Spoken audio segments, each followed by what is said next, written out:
pleasure to invite our beloved teacher, Ms. Sabah Farin, to deliver welcome speech.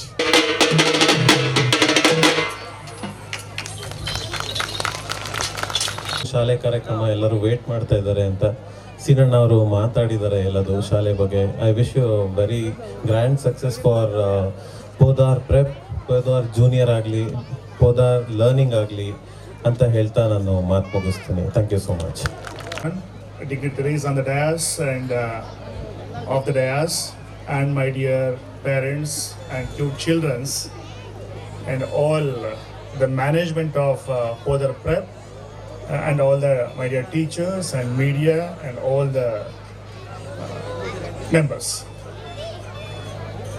So ಈಗಾಗಲೇ ನಮ್ಮ ಬಂಡಾರೆ ಸೀನಣ್ಣವರು ಕೂಡ ಶಾಲೆಯ ಏಳಿಗೆಗೆ ಬಗ್ಗೆ ಶುಭವನ್ನು ಹಾರೈಸಿದ್ದಾರೆ. ವೇದಿಕೆ ಮೇಲೆ ಇರ್ತಕ್ಕಂಥ ಎಲ್ಲ ಈ ಸಂಸ್ಥೆಯ ಅಧ್ಯಕ್ಷರೇ, ಎಲ್ಲ ಗಣ್ಯಾತಿ ಗಣ್ಯರೇ,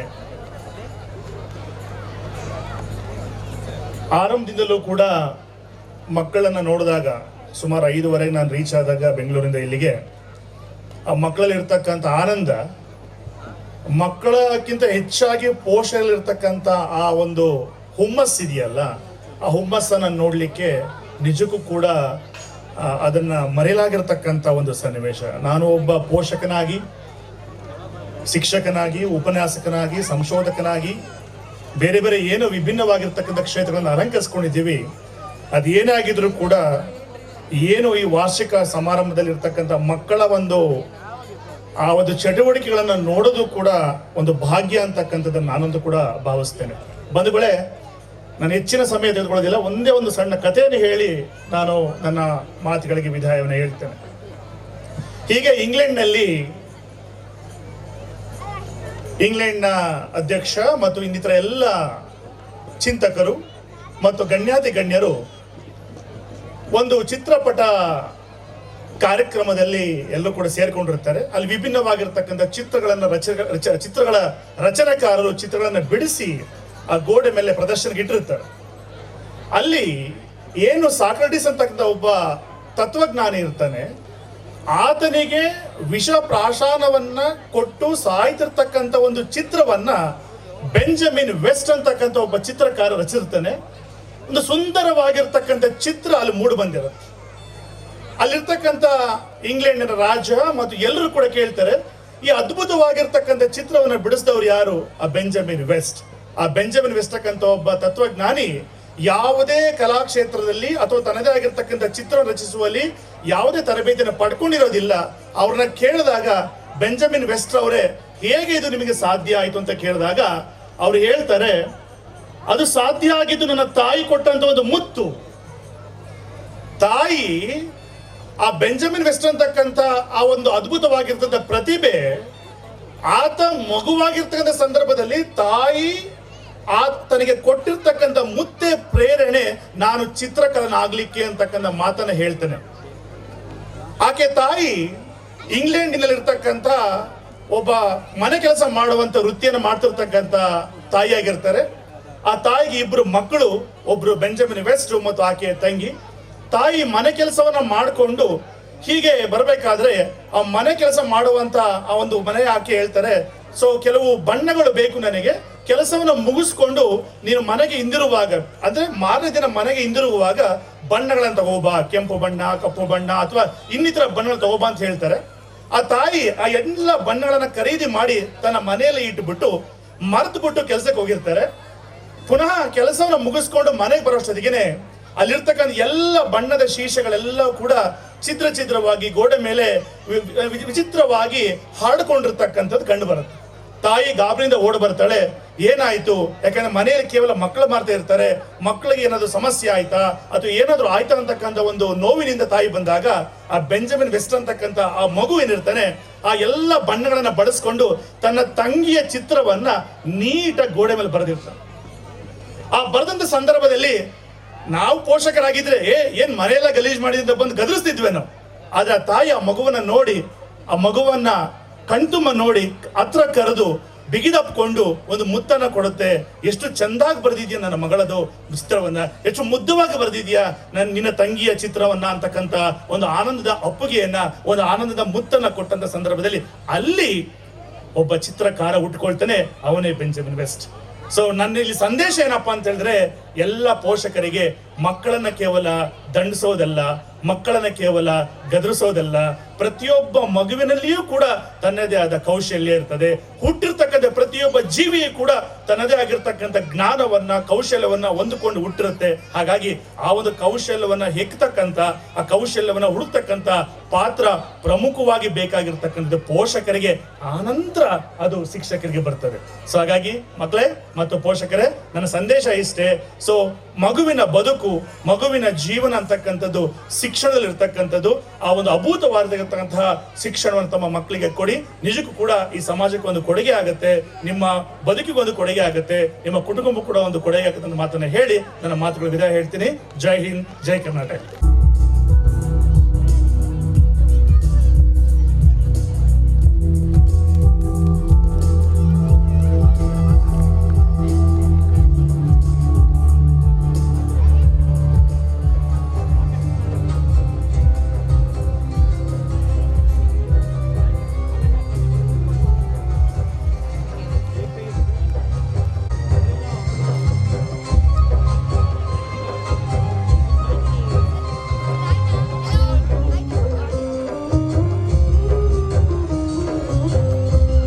ಪೇರೆಂಟ್ಸ್ ಅಂಡ್ ಈ ದಿನದ ಕೇಂದ್ರ ಬಿಂದುಗಳಂತ ಮಕ್ಕಳುಗಳು. ಸೊ ನಾವು ಆ್ಯನ್ಯಲ್ ಡೇ ಅನ್ಕೊತೀವಿ, ಮಕ್ಕಳು ಡ್ಯಾನ್ಸ್ ಅಂತ ಅನ್ಕೊತೀವಿ. ಬಟ್ ಆ್ಯನ್ಯಲ್ ಡೇ ಡ್ಯಾನ್ಸ್ ಜೊತೆಗೆ ಅಂದರೆ ಆ ವರ್ಷ ಏನೇನು ಆ್ಯಕ್ಟಿವಿಟೀಸ್ ಮಾಡ್ತಾರೆ, ಅಂದರೆ ಸ್ಪೋರ್ಟ್ಸ್ ಇವೆಂಟ್ ಇರ್ಬೋದು, cultural events and education progress of the school and the child, ಎರಡು ಇಂಪಾರ್ಟೆಂಟ್. ಅಂದರೆ ಈ ವರ್ಷ ಏನೇನು ಆ್ಯಕ್ಟಿವಿಟೀಸ್ ಮಾಡೋದೆಲ್ಲ ಇಂಪಾರ್ಟೆಂಟ್ ಆಗುತ್ತೆ. ಇದಕ್ಕೆ ಏನಾಗುತ್ತೆ ಅಂದರೆ ಟೀಚರ್ಸ್ ಒಂದೇ ಅಂತಲ್ಲ, ಪೇರೆಂಟ್ಸ್ ಸಪೋರ್ಟ್ ಕೂಡ ವೆರಿ ಇಂಪಾರ್ಟೆಂಟ್. ಅಂದರೆ to growth of the school and the children it depends upon not only teachers but also on the parents ಅಂತ ಹೇಳಲಿಕ್ಕೆ ಇಷ್ಟಪಡ್ತೀನಿ. ಈಗೆಲ್ಲ ತುಂಬ ಜನದ ಏನು ಕ್ವಶನ್ ಅಂದರೆ, ನಮ್ಮ ಮಕ್ಕಳನ್ನ ಹೇಗೆ ಬೆಳೆಸೋದು ಗೊತ್ತು, ನಾವೆಲ್ಲ ಹೆಂಗೋ ಓದ್ಬಿಟ್ವಿ, ನಮ್ದೆಲ್ಲ ನಡೆದೋಯ್ತು, ಬಟ್ ಇವಾಗ ನಮ್ಮ ಮಕ್ಕಳನ್ನ ಹೇಗೆ ನಡೆಸ್ಬೇಕು ಗೊತ್ತೇ ಆಗ್ತಾಯಿಲ್ಲ ಬೆಳೆಸೋದು ಅಂತ ಹೇಳ್ತಾರೆ. ನಾವು ವಿಷಯ ಏನು ಹೇಳ್ತಿದ್ರೆ, ಫಸ್ಟ್ 5 to 6 years ನಾವು ಮಕ್ಕಳಿಗೆ ಬೈಬಾರ್ದು, ಹೊಡಿಬಾರ್ದಂತೆ. ಸೊ ಆಯ್ತಾ, ಅಂದಿದ ತಕ್ಷಣ ಫಸ್ಟ್ ಕ್ವಶನ್ ಬರೋದು ಏನು ಡಾಕ್ಟರ್, ಒಂದು ಗಾದೆನೇ ಇದೆ, ಗಿಡವಾಗಿ ಬಗ್ಗದ್ದು ಮರವಾಗಿ ಬದ್ದಿದೆ ಅಂತ ಹೇಳ್ಬಿಡ್ತಾರೆ, ಕರೆಕ್ಟಾ? ಸೊ ಫಸ್ಟ್ ನಾವು 5-6 years ಹೊಡಿಬಾರ್ದು, ಬೈಬಾರ್ದಂತ. ಅಂದರೆ ಸಣ್ಣ ಎಕ್ಸಾಂಪಲ್ ಹೇಳಬೇಕು ಅಂತಂದರೆ, ನೋಡಿ ನೀವು ಈಗೆಲ್ಲ ಮೊನ್ನೆ ಹಬ್ಬ ಮಾಡಿದ್ದೀರಾ, ನಾವು ಎತ್ತಿಗೆ ಸಣ್ಣ ಚಕ್ರ ಇರೋದು ಗಾಡಿ ನಾವು ಕಟ್ಟಿದ್ರೆ ಏನಾಗುತ್ತೆ, ಎತ್ತು ಫಾಸ್ಟಾಗಿ ಓಡುತ್ತೆ. ಅದೇ ದಪ್ಪ ಚಕ್ರ ಇರೋದು ಕಟ್ಟಿದರೆ ಎತ್ತು ಸ್ವಲ್ಪ ಸ್ಲೋ ಆಗುತ್ತೆ. ಬಟ್ ನಾವು ಹೊಡೆಯೋದು ಎತ್ತಿಗೆ ಹೊಡಿತೀವಿ ಹೊರತು ಗಾಡಿ ಹೊಡೆಯೋಕ್ಕೆ ಬರೋದಿಲ್ಲ, ಹೌದಾ? ಅದೇ ಥರ ಮಕ್ಕಳು ಏನಂದರೆ, ಮಕ್ಕಳು ನಾವು ಏನು ಮಾಡಿರ್ತೀವಿ ಅದನ್ನ ನೋಡಿ ಬೆಳೀತಾರೆ ಹೊರತು ಅವ್ರು ನಾವು ಹೇಳಿದ್ದನ್ನು ಕೇಳೋಕ್ಕೆ ಇಷ್ಟಪಡ್ತಿಲ್ಲ, ಗೊತ್ತಾಗ್ತಿರಲ್ಲ ಅವ್ರಿಗೆ. ಸೊ ಹಾಗಾಗಿ ನಾವು ಏನೋ ಇದರಲ್ಲಿ ಒಂದು ಹೆಂಗೆ ಎಕ್ಸಾಂಪಲ್ ಏನು ಅಂತಂದರೆ, ನಾವು ಎಷ್ಟು ಮಕ್ಳಿಗೆ ಹೊಡಿದ್ರೆ ಮನ್ಸು ಕೇಳ್ತಾ ಇರಲ್ಲ ಹೊರತು ನಾವು ಮಕ್ಳಿಗೆ ಹೊಡಿತಾ ಇರ್ತೀವಿ ಅಷ್ಟೇ. ಸೊ ಹಾಗಾಗಿ ಫಸ್ಟ್ 5-6 years ನಾವು ಮಕ್ಳಿಗೆ ಹೊಡಿಬಾರ್ದು ಅಂತ ಹೇಳ್ತೀವಿ. ನೆಕ್ಸ್ಟ್ 10 years ನಾವೇನೆಂದರೆ ಮಕ್ಳಿಗೆ ಸ್ವಲ್ಪ ಕಷ್ಟ ಮತ್ತು ಭಯ ಅಂತ ತೋರಿಸ್ಬೇಕಂತೆ. ನಾವೇನು ಹೇಳ್ಬಿಡ್ತೀವಿ, ಮಕ್ಳಿಗೆ ಏನಂದರೆ ನಾವೆಲ್ಲ ದುಡ್ಡು ಕೊಟ್ಬಿಟ್ರೆ ಎಲ್ಲ ಆಯಿತು ಅಂತ ಹೇಳ್ತೀವಿ, ಹೌದಾ? ಸೊ ನಾವು ತುಂಬ ಇದನ್ನು ಹೇಳ್ಬೇಕಂದ್ರೆ, ನಾವು ಎಜುಕೇಷನ್ ಬೇರೆ ಏನಿರುತ್ತಲ್ಲ ಅದು ಕಹಿ ಇರುತ್ತಂತೆ, ಬಟ್ ಅದು ಫೈನಲ್ ರಿಪೋರ್ಟ್ ಬಂದು ಜೇನಿ ತುಪ್ಪ ಸ್ವೀಟ್ ಇರುತ್ತಂತೆ ಅದು. ಸೊ ನಾನು ಏನು ಹೇಳ್ತೀನಿ, ನಾವು ತಲೆ ತಗ್ಗಿಸಿ ಬುಕ್ ಹೇಳುತ್ತಂತೆ, ತಲೆ ತಗ್ಗಿಸಿ ಓದು, ನಾನು ನಿನ್ನ ತಲೆ ಎತ್ತಿ ನಿಲ್ಲುವಾಗೆ ಮಾಡುತ್ತೆ ಅಂತ ಎಜುಕೇಷನ್ ಬುಕ್ ಹೇಳುತ್ತಂತೆ. ಸೊ ಫಸ್ಟು ಬುಕ್ಸ್ ಜೊತೆ ನಾವು ಫ್ರೆಂಡ್ಶಿಪ್ ಮಾಡಿಕೊಂಡ್ರೆ ಬುಕ್ ಹೇಳುತ್ತಂತೆ, ನೀಡಿ ಒಳ್ಳೆ ನಿನ್ನ ಜೊತೆ ಫ್ರೆಂಡ್ಶಿಪ್ ಮಾಡೋಕೆ ನಾನು ಮಾಡ್ತೀನಿ ಅಂತ ಹೇಳುತ್ತಂತೆ. ಸೊ ಹಾಗಾಗಿ ಎಜುಕೇಷನ್ ಇಸ್ ಮೋಸ್ಟ್ ಇಂಪಾರ್ಟೆಂಟ್ ನಾವು ಲೈಫ್ ಅಂತ ಹೇಳ್ತೀವಿ. ಸೊ ಸ್ವಲ್ಪ ಮೊನ್ನೆ ಒಂದು ಎಕ್ಸಾಂಪಲ್ ಇರ್ತೀಗ ನೋಡಿ, ಮೊನ್ನೆ ಒಂದು ಚಿಕ್ಕೂರಲ್ಲವರು ತರಕಾರಿ ವ್ಯಾಪಾರಸ್ಥರವರು, ಅವ್ರ ಮಗಳು ಜಡ್ಜ್ ಆಗಿದ್ದಾರೆ ರೀಸೆಂಟಾಗಿ. ಸೊ ಎಜುಕೇಷನ್ಗೆ ಅರ್ಥ ಏನಂತಂದರೆ, ಎಜುಕೇಷನ್ ಯಾವತ್ತು ದುಡ್ಡು ಅಡ್ಡ ಬರಬಾರ್ದು, ಬರೋದು ಇಲ್ಲ, ಅದು ನಾವು ಕಷ್ಟ ಬೀಳಬೇಕು. ನಂದು ಭಯ ಹುಟ್ಟಿಸ್ಬೇಕು ಅಂದರೆ ಯಾವ ಥರ, ಸಿಂಪಲ್ ಸಣ್ಣ ಎಕ್ಸಾಂಪಲ್ ಇರಬೇಕು ಅಂದರೆ, ಒಬ್ಬ 10th ಎಕ್ಸಾಮ್ ಮುಗಿಸಿರ್ತಾನಂತೆ ಹುಡುಗ, ಅವನು ರಜಾ ಅಂತ ಅಜ್ಜಿ ಊರಿಗೆ ಹೋಗ್ಬೇಕು ಅಂತ ಪ್ಲ್ಯಾನ್ ಮಾಡ್ತಾನೆ, ಒಬ್ಬನೇ ಹೋಗ್ಬೇಕು ಅಂತ. ಸೊ ಅವ್ರ ಅಮ್ಮ ಒಪ್ತಾ ಇರಲ್ಲ, ಒಬ್ಬನೇ ಕಳಿಸ್ತಾನೆ, ಭಯ ಆಗುತ್ತೆ, ಬೇಡ ಅಂತ. ಬಟ್ ಅವ್ರ ಫಾದರ್ ಆಯ್ತೀನಿ, ನಾನು ಕಳಿಸ್ತೀನಪ್ಪ, ನೀನು ಹೋಗೋಣಂತೆ ಅಂತ. ಏನು ಮಾಡ್ತಾರೆ, ಒಂದು ಸಣ್ಣ ಚೀಟಿ ಬರೆದು ಜೋಬಲ್ಲಿ ಇಡ್ತಾರಂತೆ, ನೀನು ಹೋಗ್ತಾ ಇರೋ ಟ್ರೈನಲ್ಲಿ, ನಿನಗೇನು ಕಷ್ಟ ಆಯ್ತಿಲ್ಲ, ಭಯ ಆಯಿತು ಅಂತಂದರೆ ಈ ಚೀಟಿ ತೆಗೆಯೋದು ಹೋಗಿ ಅಲ್ಲಿ ಓದಬೇಡ ಅಂತ ಹೇಳ್ತಾರಂತೆ. ಸೊ ಅವಾಗ ಏನಂತ, 4-5 ಜನ ಟ್ರೈನಲ್ಲಿ ಬಂದಾಗ ಎಲ್ಲ ಹುಡುಗರುಗಳು ಕಾಡಿಸ್ತಾ ಇರ್ತಂತೆ, ಅವ್ರಿಗೆ ಭಯ ಸ್ಟಾರ್ಟ್ ಆಗುತ್ತಂತೆ. ಆಗ ಅವನು ಫಾದರ್ ಕೊಟ್ಟು ಚೀಟಿ ನೋಡ್ತಾನಂತೆ, ಹೇಳ್ತಂದ್ರೆ ಚೀಟಿಯಲ್ಲಿ ಏನು ಹೇಳ್ತಂದ್ರೆ, ನಿನ್ನ ಹಿಂದಿನ ಕಂಪಾರ್ಟ್ಮೆಂಟಲ್ಲಿ ನಾನು ಇದ್ದೀನಿ, ಭಯ ಬೀಳಬೇಡ ಅಂತ.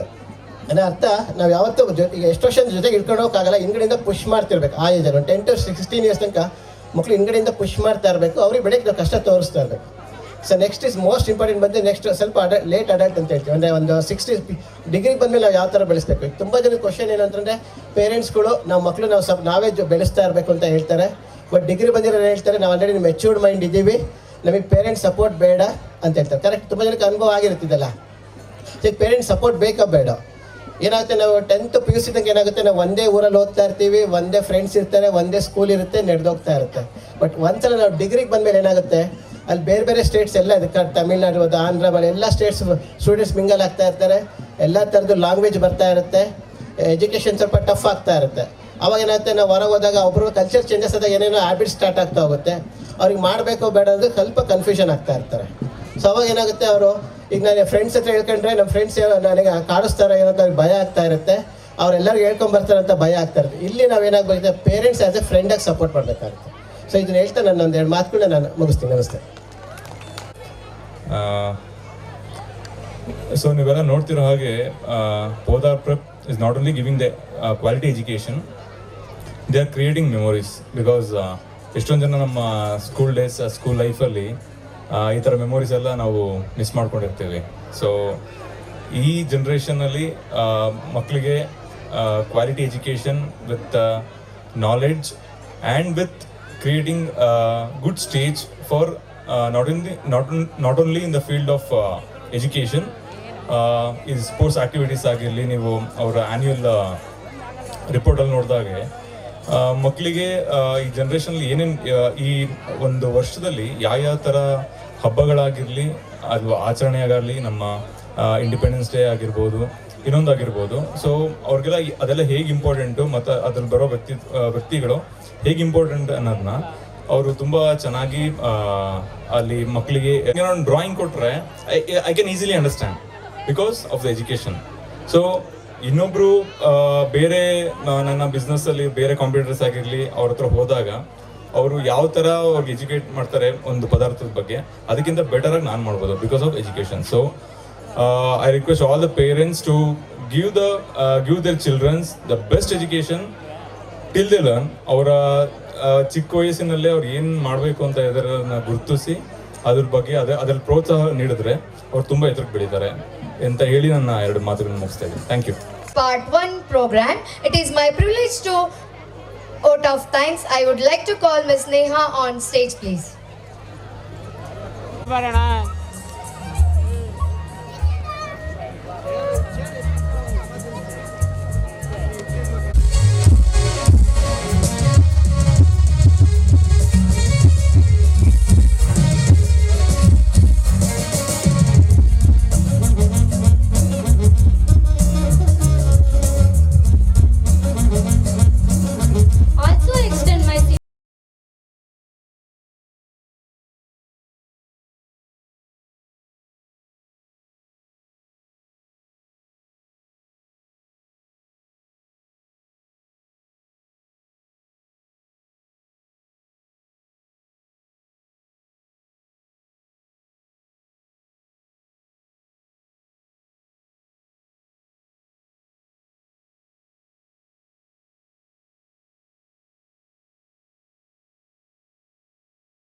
Shruti ma'am for your system